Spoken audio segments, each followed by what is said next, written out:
Hello friends, स्वागत है हमारे YouTube channel UPSC lover PV में। आज हम लोग पढ़ेंगे कक्षा 6 का इतिहास पाठ 12 दक्षिण भारत 6वीं से 11वीं शताब्दी तक। इसके पहले वाले वीडियो में हम लोगों ने पढ़ा था राजपूत काल 7वीं से 11वीं शताब्दी। उसके बारे में हम लोगों ने विस्तार से जाना था। अगर आप लोग वो वीडियो नहीं देखे हैं तो हमारे इतिहास के प्लेलिस्ट में जाकर देख सकते हैं। अब हम लोग स्टार्ट करते हैं पाठ 12। दक्षिण भारत की प्रारंभिक जानकारी हमें सम्राट अशोक ने अभिलेखों तथा संगम साहित्य से प्राप्त होती है। संगम साहित्य में हमें दक्षिण के 3 राज्यों चेर, चोल तथा पांड्य राज्यों का वर्णन मिलता है। 6वीं से 11वीं शताब्दी के मध्य दक्षिण भारत में कुछ नवीन राज्यों का उदय हुआ। अब हम लोग उसके बारे में जानेंगे। विंध्य पर्वत तथा नर्मदा नदी उत्तर भारत को दक्षिण भारत से अलग करती है। विंध्य पर्वतमाला से लेकर कन्याकुमारी तक के विशाल भूभाग को दक्षिण भारत कहते हैं। इसका आकार त्रिभुजाकार एवं पूर्वी घाट पर बंगाल की खाड़ी तथा पश्चिमी घाट पर अरब सागर स्थित है। कन्याकुमारी हिंद महासागर, अरब सागर तथा बंगाल की खाड़ी के मिलन बिंदु पर स्थित है। इन भौगोलिक विविधताओं के बीच 6वीं से 11वीं शताब्दी के मध्य राष्ट्रकूट, चालुक्य, पल्लव तथा चोल वंश का उदय हुआ था। इन राज्यों ने न केवल दक्षिण भारत अपितु उत्तर भारत की राजनीतिक व्यवस्था को भी प्रभावित किया। इन राज्यों ने कला एवं साहित्य के विकास पर विशेष ध्यान दिया। दक्षिण भारतीय शासकों की मंदिर निर्माण में विशेष रुचि थी। इन शासकों ने एलोरा का कैलाश मंदिर, विरूपाक्ष मंदिर, बृहदेश्वर मंदिर, महाबलीपुरम का रथ मंदिर जैसे विश्व प्रसिद्ध मंदिरों का निर्माण कराया। इन्होंने भारतीय कला एवं संस्कृति को दूर दराज के देशों तक फैलाया। राष्ट्रकूट वंश मान्यखेट राष्ट्रकूट वंश का प्रथम शासक दंतिदुर्ग था। इन्होंने अपनी राजधानी मान्यखेट को बनाया जो आधुनिक सोलापुर महाराष्ट्र के निकट थी। दंतिदुर्ग के बाद कृष्ण प्रथम शासक बना। कृष्ण प्रथम ने एलोरा के प्रसिद्ध कैलाश मंदिर का निर्माण कराया। देखिए यहाँ पे क्वेश्चन उठ सकता है, निर्माण कौन करवाया? तो कृष्ण प्रथम ने। हम लोगों को ध्यान देना होगा और हम लोग उसका फिगर देख सकते हैं। देखिए आप लोग, कैलाश मंदिर का भीतरी दृश्य एलोरा, ये फिगर हम लोग ध्यान से देखें।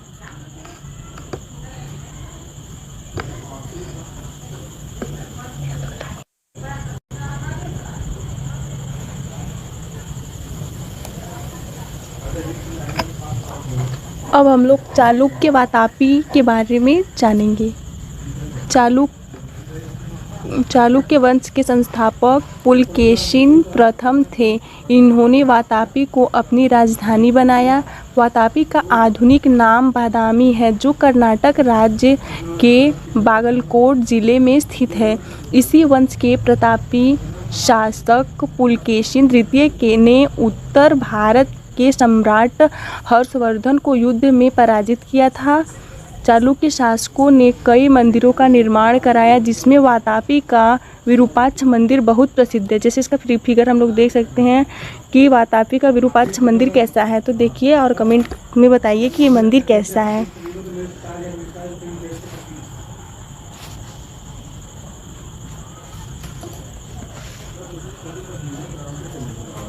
अब हम लोग पल्लव वंश के बारे में जानेंगे। पल्लव वंश कांची। पल्लव वंश के संस्थापक सिंह विष्णु थे।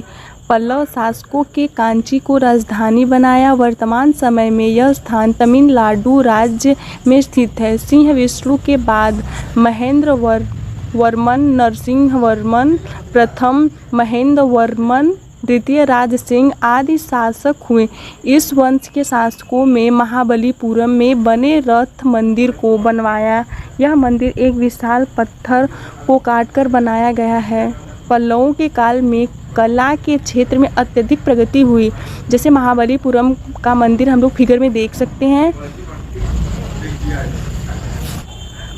यहाँ पे देखिए ध्यान देने वाली जो फ्रेंड्स, देखिए यहाँ पे ध्यान देने वाली चीज़ है कि पल्लव वंश के संस्थापक कौन थे। तो पल्लव वंश के संस्थापक सिंह विष्णु थे।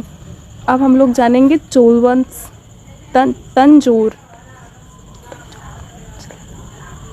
चोल वंश एक प्राचीन राजवंश है। चोल वंश का उल्लेख अशोक के शिलालेख में मिलता है। 2री शताब्दी ईस्वी में करिकाल नामक शासक ने बहुत से राज्यों को जीता था। 8वीं शताब्दी में विजयालय ने पुनः चोल वंश की सर्वोच्चता को स्थापित किया। इन्होंने तंजौर को अपनी राजधानी बनाया। इस वंश के शासकों ने भारतीय सीमा से बाहर भी राज्य विस्तार किया। चोल शासक राजेंद्र प्रथम ने संपूर्ण श्रीलंका को जीत लिया था। शासन व्यवस्था।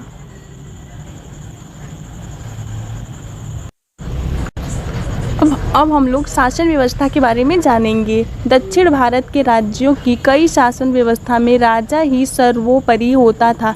राजा की सहायता के लिए मंत्री तथा कर्मचारी होते थे। उन मंत्रियों और कर्मचारियों की नियुक्ति राजा स्वयं करता था। इस प्रकार उन मंत्रियों और कर्मचारियों पर उनका नियंत्रण रहता था। चोलों की शासन प्रणाली बहुत विकसित और सुव्यवस्थित थी। समस्त साम्राज्य को राष्ट्रम कहते थे। प्रांतों को मंडलम, जनपद को नाडु तथा गांव को कुर्मम कहा जाता था। कुर्मवासी अपनी बैठकों में समस्याओं का समाधान करते थे। वे सिंचाई के लिए तालाब बनवाते थे, कर वसूलते थे। ये आर्थिक रूप से स्वावलंबी थे। यहीं से स्थानीय स्वशासन यानी आज से मिलती जुलती पंचायती राज्य व्यवस्था की शुरुआत हुई। तो फ्रेंड्स, अब हम जानेंगे सामाजिक स्थिति, वहाँ की सामाजिक स्थिति के बारे में। दक्षिण भारत का समाज भी वर्ण व्यवस्था पर आधारित था। इस समय समाज में 2 वर्ग, ब्राह्मण व गैर ब्राह्मण ही थे। सभी अपने अपने कर्तव्यों का पालन करते थे। समाज में स्थिरता थी। राज्य में धनी और गरीबों में अंतर था। धनवान व्यक्तियों के मकान सुंदर एवं सुसज्जित होते थे। गरीबों के घर सादे होते थे और फर्श कच्ची ईंट की होती थी। वहाँ के जो अमीर व्यक्ति होते थे उनके मकान सुंदर सुसज्जित होते थे। और जो गरीब होते थे उनके, जैसे कि आप लोग जानते ही हैं, जो गरीब होते हैं उनका घर कैसा होता है, कच्चा, और ज़्यादा उसमें शोपीस नहीं रहता है। और अमीर लोगों के पास ज़्यादा पैसा होता है। तो वही बात है कि वहाँ के अमीरों के घर बहुत सुंदर थे और गरीब के सादे थे। और फर्श कच्ची ईंट की होती थी। किसान भूमि के स्वामी माने जाते थे, परंतु मजदूरों की दशा अच्छी न थी।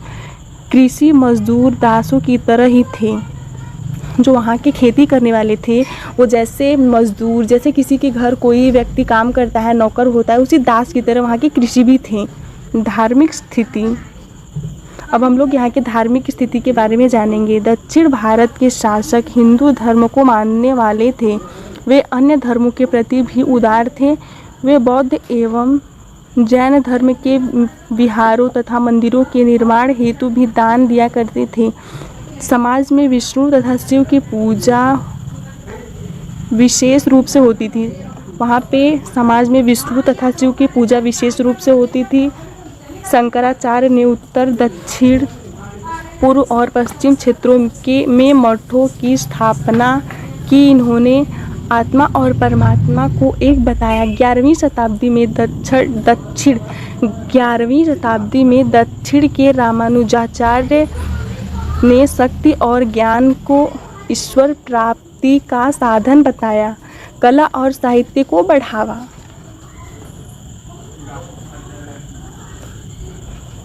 दक्षिण भारत के बड़े एवं भव्य मंदिर ठोस चट्टानों को काटकर निर्मित किए गए थे। दक्षिण भारत के जो बड़े बड़े मंदिर थे वो जैसे ठोस चट्टानों को काटकर उसे बनाया गया था। इनके शिखर आयताकार, ऊंचे एवं कई मंजिलों के होते थे। मंदिर की दीवारों पर सुंदर कृतियां बनाई जाती थी। जैसे जो मंदिर था उसकी दीवारों पर सुंदर सुंदर चित्र बनाया जाता था। इस प्रकार के मंदिर उस समय तक उत्तर भारत में नहीं निर्मित हुए थे। बृहदेश्वर मंदिर का निर्माण चोल राजाओं ने कराया एवं 14 मंजिला ऊंचा है। इस समय की मूर्ति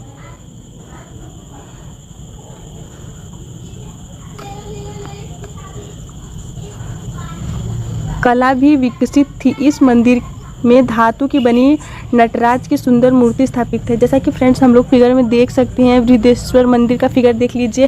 जैसा हम बता रहे थे कि उसके दीवारों पर सुंदर सुंदर कृतियाँ की जाती थीं और बड़े बड़े चट्टानों को काट से निर्मित की जाती थी। इस आप फिगर में देख सकते हैं कि ये मंदिर कितना सुंदर है।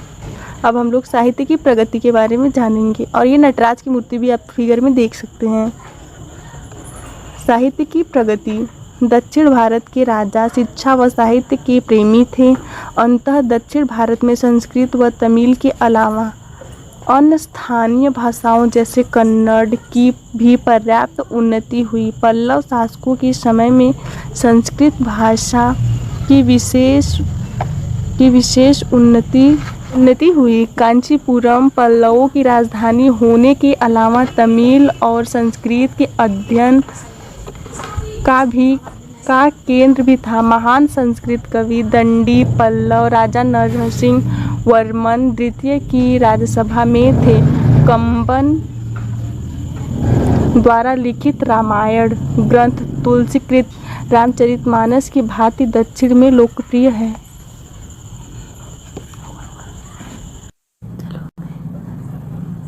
अब हम लोग जानेंगे आय के स्रोत, व्यापार व कृषि।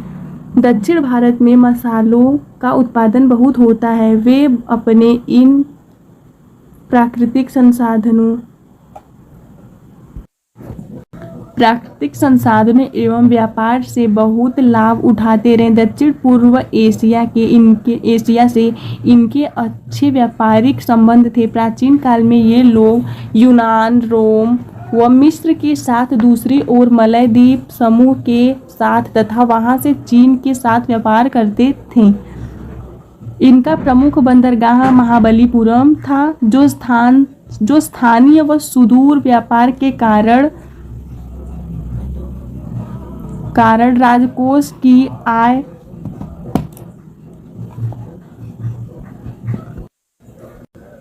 आय के लिए बहुत ही महत्वपूर्ण था। नदियों के तटीय इलाकों में धान व गन्ना की उपज होती थी।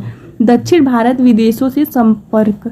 दक्षिण भारत का विदेशों से संपर्क। चोल वंश के राजा राजेंद्र चोल प्रथम के पास बहुत बड़ी जल सेना थी, जिसकी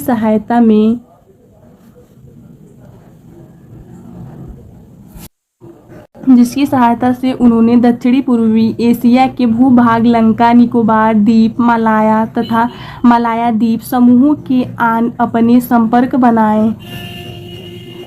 इस समय भारत के कुछ व्यापारी पड़ोसी देशों में गए, जहां उन्होंने बस्तियां बनाई। कुछ बौद्ध प्रचारक भी पहुंचे। विदेशों में स्थानीय लोग इनसे प्रभावित हो भारतीय विचार, कला व रीति रिवाज अपनाते गए। इसी प्रकार पल्लवों ने सुमात्रा में अपनी बस्तियां स्थापित की, जो भारतीय संस्कृति के प्रकार के महत्वपूर्ण केंद्र बन गए।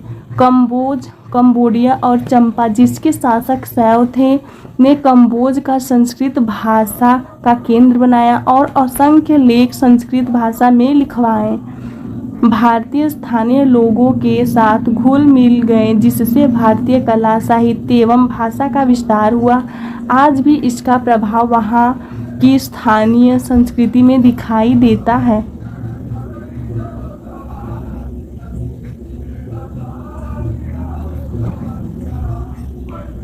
इंडोनेशिया में आज भी रामायण की कहानी इतनी लोकप्रिय है कि वहाँ की जनता इस पर आधारित लोक नाटक खेलती है।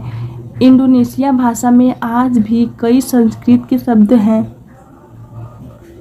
अंकोर वाट का मंदिर, जैसा कि दोस्तों आप लोग फिगर में देख सकते हैं कि यही रामायण आधारित लोक नाट्य करते हुए लोग।